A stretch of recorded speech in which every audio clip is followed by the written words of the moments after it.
Hello everybody, this is Furniture Bobbin here and welcome back to another video.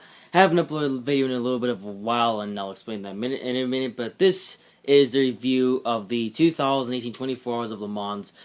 I do apologize for waiting such a long time to do this review because the race happened a little while ago and I'm now just getting around to reviewing it just for the lulz. But yeah, before that I just want to quickly explain where have I been and why haven't I uploaded anything recently. Well, there's some background stuff going on, so that's why I haven't decided to upload any videos. I've had a lot of time, it's the summertime and I'm out of school now, but, I just haven't had the most motivation in the world to make videos, so, there's gonna be a bit of a content drought for a little while, so I don't plan to upload too much. I'm not even sure if I'm gonna be doing a live stream this weekend, but we'll see what happens, I will possibly make another video explaining everything, but for right now I'm just gonna leave the details for later and just say for now that there's not gonna be too many uploads for the time being, but it's only gonna be a thing for a certain amount of time, so hopefully sooner or later I can get back to regularly uploading videos and stuff. But anyways, I'll continue. I'll elaborate on that later on. But anyways, so, the race. Let's talk about the 2018 24 Hours of Le Mans. I was quite excited for this race, especially after the letdown that was the Indianapolis 500, I was super excited for the Indianapolis 500 this year, and we all know how that race turned out. If you want to know all my opinions on the Indy 500, you can watch my Memorial Day racing review. Indy 500 was just a disappointment and a half. So I was a lot more excited for the 24 Hours of Le Mans, and 24 Hours of Le Mans was alright, I guess. It wasn't the most exciting show in the world, but it had some competition. Well, I say competition, I use that term very loosely because there was absolutely no competition at all in the LMP1 division because the Toyota TS50 hybrid cars, those were the only hybrid cars in the whole division of the LMP1 class. And all the other ones were standard gas-powered cars, which were not as fast as the hybrid cars, because, hybrid cars are, well, I say hybrid cars are the future, hybrid cars, they only help out so much. I believe that all electric cars are the future of the automotive industry, but, hybrid cars, they're getting bigger, but, eventually we'll go all electric, and, yeah. So, but for the most part, Toyota, was easily able to get this win at Le Mans, because I was beginning to wonder how many teams are going to be competing in the LMP1 division, because last year, 2017, it was just a battle between Porsche and Toyota after Audi left, and then after 2017, Porsche left the LMP1 division, and I think they've done that to focus on their new Formula E team, and I'm not even entirely sure if Porsche will be returning to the LMP1 division. I guess we'll have to see what they do. However, Porsche was in the GT Le Mans division, or the GTE Pro division, and I'll get to that later on. But, yeah, apparently Fernando Alonso was one of the drivers of one of the Toyota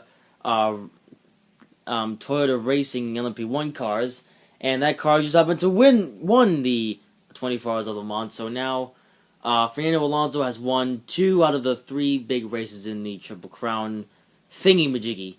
Yeah, now Fernando Alonso just to complete his Triple Crown achievement by winning the Indianapolis 500, which he will most likely be competing in 2019. So that'll be interesting. We'll see what Fernando Alonso decides to do next year. So overall, there was simply no competition in the LMP1 division. Toyota, they were the manufacturer to beat, and nobody could beat them because everyone else was just using traditional powered cars, and there was really no hybrid system, and the LMP1 division was basically it was just not the big show. So yeah, that's why I really wish Porsche would just continue to build upon their LMP1 program, or with their Porsche 919 hybrid. But then again, I guess Porsche, they didn't really have that much to prove after they won Le Mans, I think about 3 times with their Porsche 919 hybrid. I guess now Porsche is experimenting in new areas, and as they're now building a Formula E team, and they're building electric cars for the road. So I guess we'll see what Porsche does with those.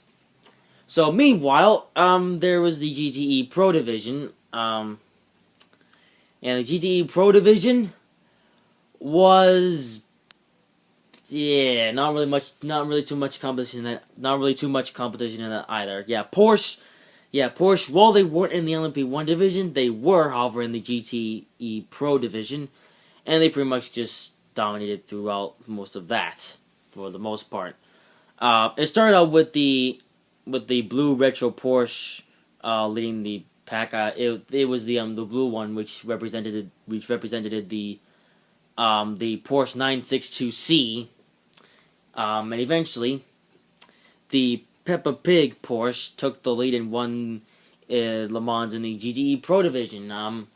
I think that paint scheme was also based off of a certain Porsche race car that was a champion and was painted pink. I can't remember exactly which car that was, but it was a car. So yeah, and now Porsche with that car was able to win Le Mans in the GTE Pro division, and that was interesting. So I've mentioned those two divisions. I can't really say anything about the LMP2 or GTE amateur divisions because I didn't really care that much about those divisions. I don't know. I just don't really care about the LMP2 or GTE amateur divisions because those ones are just not really something that I would just go crazy about. I'm really mostly crazy about the LMP1 and GTE Pro divisions. So yeah. Although I was hoping that Corvette would be able to win this year's 24 Hours of Le Mans. I mean, last year Corvette was about to win Le Mans in the GTE Pro division. Until the driver of the Corvette at the time, with a few minutes to go, he drove through the gravel trap and slowed his car down. And Aston Martin went on to win the GTE Pro class at Le Mans last year. But this year, Corvette they really didn't do very much. They managed to get into the top 5, but at the same time, didn't really do that much. So yeah, it's a sad story indeed. But oh well. Although next year's 24 Hours of Le Mans is going to be interesting because actually, yeah, next year's 24 Hours of Le Mans will wrap up the 2018-19 WEC Mega Season because for some reason now the WEC season takes place across 2 years as opposed to 1 year like they did before because previously the WEC was just a season that took place within a single year. Apparently now they're making the championship go across 2 years where it starts out where the championship itself starts out at Spa in like March or something, I think it is.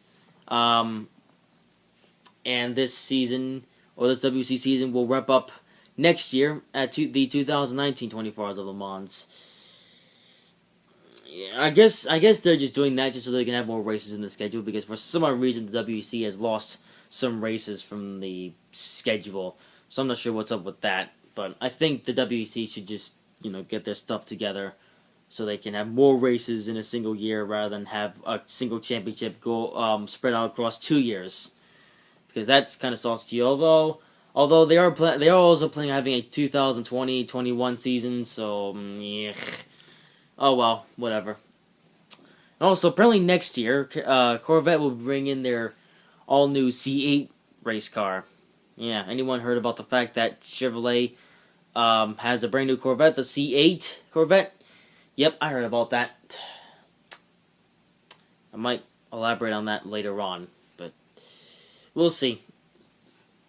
But that's my review of the 2024 Hours of Le Mans. Overall, this was the most intriguing race of the year.